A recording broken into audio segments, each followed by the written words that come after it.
আশুরার রোজার ফজিলত কি এবং এবছর আশুরার রোজা কবে রাখতে হবে? আশুরার এই রোজা এটা কতদিন যাবৎ পৃথিবীতে রাখা হচ্ছে? আশুরার রোজার ফজিলত সম্পর্কে আমরা সবাই কম বেশি জানি। নবী করিম সাল্লাল্লাহু আলাইহি সাল্লাম থেকে প্রসিদ্ধ হাদিস রয়েছে, সহিহ মুসলিমে বর্ণিত হয়েছে, আবু কাতাদা রাদিয়াল্লাহু তাআলা বর্ণনা করেছেন যে নবীজি ইরশাদ করেছেন, সিয়ামু ইয়াউমি আশুরা আহতাসিবু আল্লাহি আন ইউকাফিরাস সানাতাল্লাতী ক্বাবলাহ। আশুরার রোজার ব্যাপারে আল্লাহর প্রতি আমার ধারণা হলো যে এর মাধ্যমে এক বছর পূর্বের গুনাহ আল্লাহ তাআলা মাফ করে দিবেন। এবং আশুরার এই রোজা এটা কতদিন যাবৎ পৃথিবীতে রাখা হচ্ছে, সেটার উত্তর হলো মুসা আলাইহিস সালামের সময় থেকে রাখা হচ্ছে। তার মানে কয়েক হাজার বছর ধরে আশুরার রোজা পৃথিবীতে রাখা হয়। এমন একটা ইবাদত যেটার ধারাবাহিকতা হাজার হাজার বছর। তো এই আশুরার রোজা রাখার গুরুত্ব অপরিসীম। সাহাবায়ে কেরাম নিজেরা তো রাখতেন, নিজেদের বাচ্চাদেরকে পর্যন্ত এই রোজা রাখতে উদ্বুদ্ধ করতেন, যারা রোজা রাখার মতো তাদেরকে, এবং সেই সাথে তাদেরকে খেলনা ইত্যাদি দিয়ে ভুলিয়ে রাখতেন। এটা ছিল নবী সাল্লাল্লাহু আলাইহি সাল্লামের সাহাবায়ে কেরামের সুন্নাহ। সেজন্য আশুরার রোজা আমরা রাখার চেষ্টা করবো ইনশাআল্লাহ। এই বছর আশুরার রোজা আমরা কখন রাখবো, সেটার উত্তর হলো আজ বাংলাদেশে এবং এ অঞ্চলে যেহেতু একদিন পরে চাঁদ দেখা যায় মিডল ইস্টের তুলনায়, সো আমাদের এখানে আজ ৮ই মুহররম। ৮ই মুহররম যেহেতু আজকে সন্ধ্যার পর, অর্থাৎ শুক্রবার সন্ধ্যার পরে ৯ই মুহররম শুরু হয়ে যাবে। আর আশুরার রোজার মধ্যে সবচেয়ে উত্তম হলো ৯ এবং ১০ই মুহররম রোজা রাখা। ১০ মুহররম আশুরার দিন, আশুরা মানেই হলো মুহররমের ১০ তারিখ বা ১০ম দিন, অতএব সেটা তো আছেই। সেটা আগামী রোববার মুহররমের ১০ তারিখ হবে। শনিবার দিবাগত রাতে সারিকে আমরা মূল রোজা আশুরা রোজাটা রাখবো ইনশাআল্লাহ।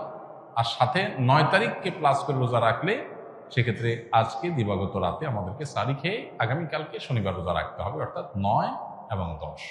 তাহলে শুক্রবার দিবাগত রাত, আজ শুক্রবার দিবাগত রাতে আমরা সারি খেয়ে কালকে রোজা রাখবো ইনশাআল্লাহ। আবার আগামীকাল দিবাগত রাতে সারি খেয়ে তারপরের দিন রোজা রাখবো। তাতে ৯ জিলহজ এবং ১০ জিলহজ দুইটা রোজাই আদায় হয়ে যাবে ইনশাআল্লাহ। কারণ যদি কালকে রোজা রাখা সম্ভব না হয়, তাহলে তিনি শনিবার দিবাগত রাতে খেয়ে রবিবার রোজা রাখবেন, সেটা হবে আশুরার মূল রোজা। আর রবিবার দিবাগত রাতে সারি খেয়ে সোমবার তিনি রোজা রাখবেন, তাতে হবে আপনার ১১ই জিলহজের রোজা। আর সোমবার তো সাপ্তাহিক নফল রোজা আছেই, সেক্ষেত্রে আমরা টানা ৩টা রাখতে পারি। শুক্রবার দিবাগত রাত, শনিবার দিবাগত রাত, এই দুইটা আশুরা। আর রবিবার দিবাগত রাত হলো কিসের? সোমবারের সাপ্তাহিক নফল রোজা। তাহলে টানা 3টা রোজা হয়ে গেল। আর যদি কেউ একের ভিতর 2 চান, মানে শর্টকাটে, তাহলে সেক্ষেত্রে শনি আর রবি রাখলে রোববার একটা ডাবল নিয়ত করতে পারেন। 11ই মুহররম হিসাবে রোজা, আবার সোমবারের রোজা, দুইটা সব একসাথে পাওয়া যাবে। আর যদি কেউ 3টা রাখেন তাহলে তার সব বেশি, এটা বলার অপেক্ষা রাখে না। অতএব আশুরা রোজাগুলো আমরা রাখার চেষ্টা করবো ইনশাআল্লাহ। এদিন আল্লাহ রাব্বুল আলামিন মুসা আলাইহিস সালামকে বিজয় দিয়েছেন, সত্যের বিজয় দিয়েছেন। আর অসত্য বা ফেরাউন বাহ্যিকভাবে শক্তিশালী মনে হলেও দীর্ঘদিন অহমিকার সুযোগ আল্লাহ তাআলা ছাড় দিয়ে একটা পর্যায়ে তাকে চরম পরিণতি বরণ করতে বাধ্য করেছে। সেই ঐতিহাসিক দিন আল্লাহ নবী মুসা আলাইহিস সালাম সেটার জন্য আল্লাহর কাছে শুকরিয়া আদায় করে তিনি রোজা রেখেছেন, এবং তার অনুসরণে আমরাও রোজা রাখি। এবং ইয়াহুদীদের রোজার চাইতে আমাদের রোজা যেন ভিন্নতর হয়, সেজন্য আমরা 2টা রোজা রাখি। এবং সেই 2টা রোজার ভিতরে সবচেয়ে উত্তম হয় ৯-১০, ৯-১০ না পারলে ১০-১১, এই 2টা ধাপের রোজা।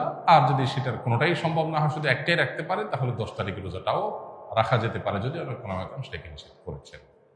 আশুরা উপলক্ষে কি কি আমল করব? আশুরা উপলক্ষে সর্বপ্রথম এবং প্রধান আমল হলো রোজা রাখা, যেটা আমরা এতক্ষণ বললাম। মুহররমের 10 তারিখ এবং তার সাথে 9 তারিখ, এই 2টা রাখা উত্তম। কারণ নবী সাল্লাল্লাহু আলাইহি সাল্লাম বলেছেন, যদি আমি আগামী বছর বেঁচে থাকি তাহলে আমি 9-10 রোজা রাখবো। এই জন্য 9-10 রাখাটা উত্তম, এটা নবীজির স্বপ্ন ছিল, আকাঙ্ক্ষা ছিল। আর না হলো 10-11 রোজা রাখা, এটা হলো আশুরার প্রধান আমল। দ্বিতীয়ত, আশুরার এই দিবসের শিক্ষাটা গ্রহণ করা। এটা নিয়ে খুব বেশি আলোচনা হয় না, আলোচনা হয় শুধু আশুরার রোজা নিয়ে, ইতিহাসও আলোচনা হয়, কিন্তু আশুরার চেতনা কি, আশুরার শিক্ষা কি, আশুরা আমাদেরকে কি বার্তা দেয়, সেটা নিয়ে আলোচনা হয় না। সেটা আমরা আজকে আলোচনা করার চেষ্টা করেছি আলহামদুলিল্লাহ। অতএব আশুরা উপলক্ষে প্রতি বছরই আমাদের এই শিক্ষাটা ধারণ করা দরকার যে সত্যের বিজয় হবেই হবে 2 দিন আগে আর 2 দিন পরে। আর অসত্য এবং বাতিল লাঞ্ছিত, অপমানিত, পরাজিত, নিমজ্জিত হবেই হবে, সেটাও 2 দিন আগে বা পরে। ফেরাউন শক্তিশালী ছিল, ফেরাউন ক্ষমতাবান ছিল, জালিম ছিল, তাই বলে তার পক্ষাবলম্বন সত্যের অনুসন্ধানে মানুষরা করেনি। মুসা আলাইহিস সালাম দুর্বল ছিলেন, তার অনুসারী বনী ইসরাঈলও দুর্বল ছিলেন, তারা শোষিত ছিলেন, আর ফেরাউন শোষণকারী ছিল। এই দুইয়ের মধ্যে আল্লাহ তাআলা চূড়ান্ত হাসি, শেষ হাসি, চূড়ান্ত বিজয় এটা দান করেছেন কাকে? মুসা আলাইহিস সালাম। অতএব সত্যের বিজয় হয় 2 দিন আগে আর পরে। এই চেতনা, এই শিক্ষা মাথায় রেখে যদি আমরা চলি, আমরা সত্যের সাথে থাকবো, সেটা দুর্বল হলেও সত্যের সাথে থাকবো, সংখ্যায় কম হলেও। আমি শুধুমাত্র শক্তি, সামর্থ্য, দল, গ্রুপ, মতাদর্শ এগুলো দেখে, জোয়ার দেখে আমি চলবো না, আমি আদর্শের ভিত্তিতে চলবো। এই শিক্ষাটা আমাদেরকে আসলে দিয়ে থাকে। অতএব সেই শিক্ষাটা আমরা ধারণ করার চেষ্টা করবো ইনশাআল্লাহ। আশুরা উপলক্ষে একটা হাদিস, যে হাদিসকে ইমাম তিরমিজি রাহিমাহুল্লাহ বিশুদ্ধ বললেও, হাসান বললেও, অন্য ইমামরা অনেকে জয়ীফ বলেছেন, সেটা হলো এই দিনে আল্লাহ তাআলা আল্লাহর বান্দাদেরকে মাফ করার ইতিহাস আছে। অতএব পরবর্তী জাতিরাও আল্লাহর কাছে তওবা করলে এই দিনে তওবা কবুল হবে, আল্লাহ তওবা করবেন, কবুল করবেন। তো সেই হাদিসের উপর ভিত্তি করে কেউ আল্লাহর কাছে এই দিন ইস্তেগফার এবং তওবাও করতে পারে, যেহেতু নফল আমল, এটা চাইলে কেউ করতে পারেন।